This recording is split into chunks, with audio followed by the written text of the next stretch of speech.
How to unlock selection in Microsoft Word. Hey everyone, welcome back to the channel. If you're new here, don't forget to hit the subscribe button and turn on the notification bell to not miss any updates.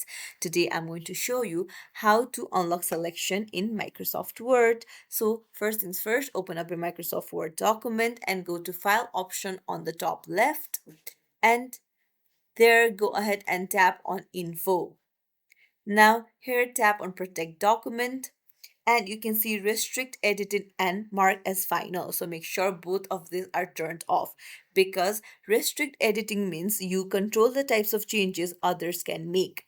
So here the if you tap on restrict editing, then the selection will be locked. So if you want to unlock it, make sure that the formatting restrictions and the editing restrictions is turned off. And